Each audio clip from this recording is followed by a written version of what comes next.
Welcome to this deep dive. We're going to be talking about DNA computers today.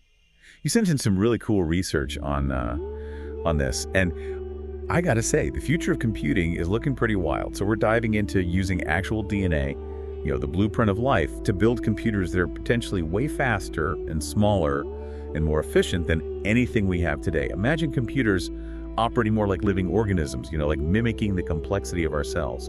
To help us unpack this, we have an expert joining us. Hey, it's great to be here. DNA computing is definitely an exciting area with so much potential. So let's start with the basics. What is DNA computing and why is everyone so excited about it? Well, DNA computing is essentially using DNA molecules and their interactions to perform calculations.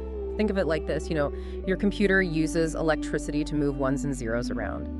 But a DNA computer, it uses the unique properties of DNA to represent and process that information. So instead of silicon chips, we're talking about using the building blocks of life to run programs. That's mind-blowing. Yeah, exactly.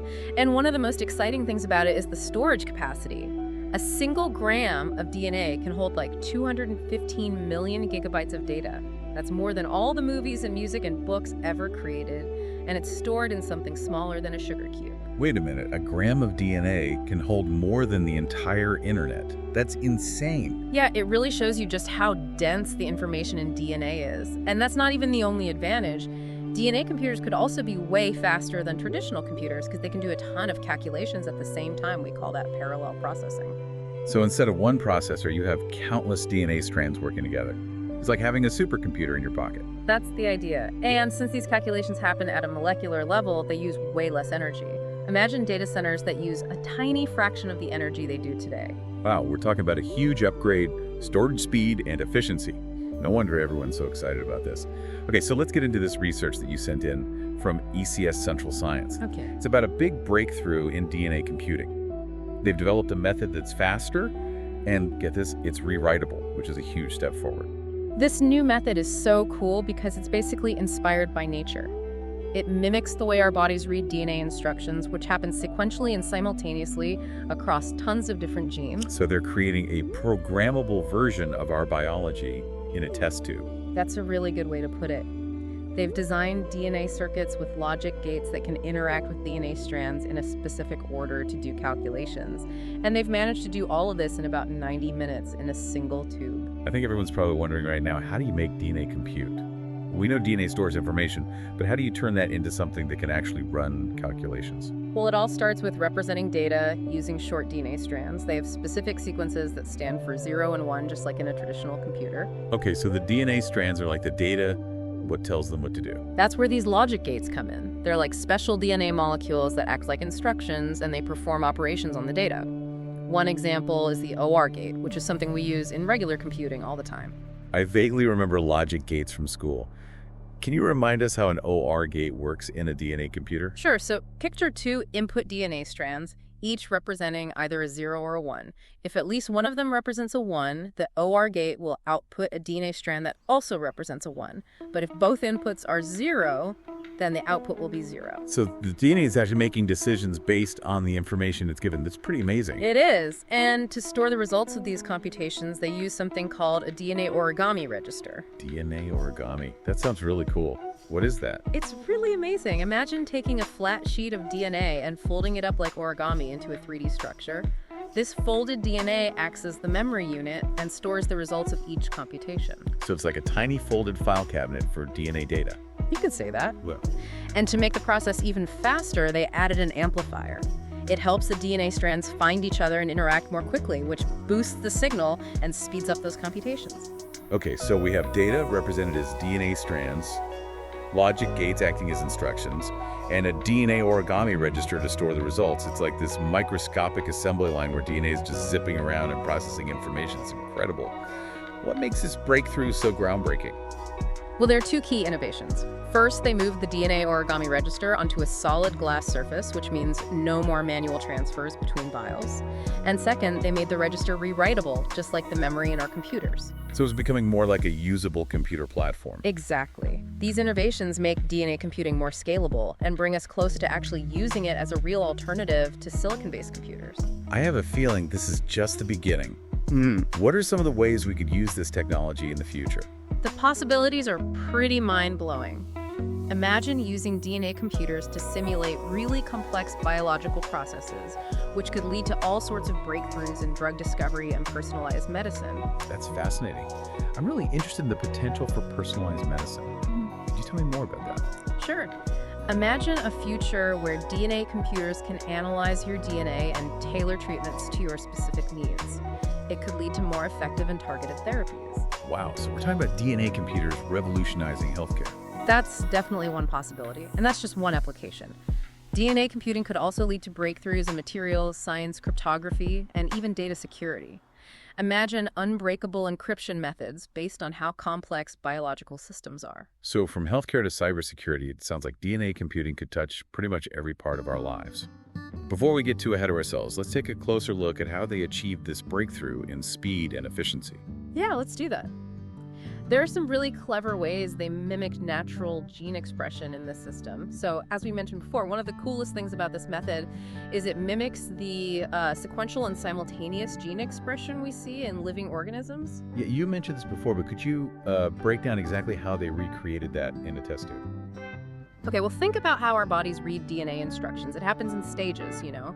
First, DNA is transcribed into RNA, then RNA is translated into proteins. So it's sequential from DNA to RNA to protein. Okay, so a multi-step process. Right, but it's not just one gene at a time. It's happening across tons of genes at the same time in our cells. So it's sequential A and D parallel. Wow, that's interesting. So how did the researchers actually incorporate that into their DNA computer? Well, they were able to mirror that process using DNA strands to represent the data, just like our genes contain data in their DNA sequence.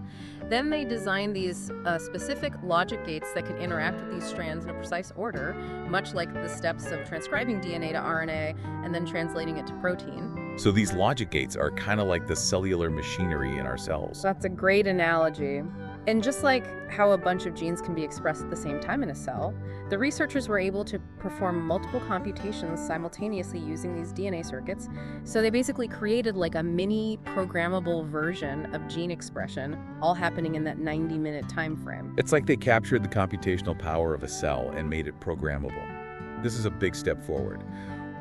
What do you think the long-term implications are? Where could this take us in the next, decade or two? It's tough to say for sure, you know, with technology moving so fast, but this has the potential to really change things. What kind of impact are we talking about?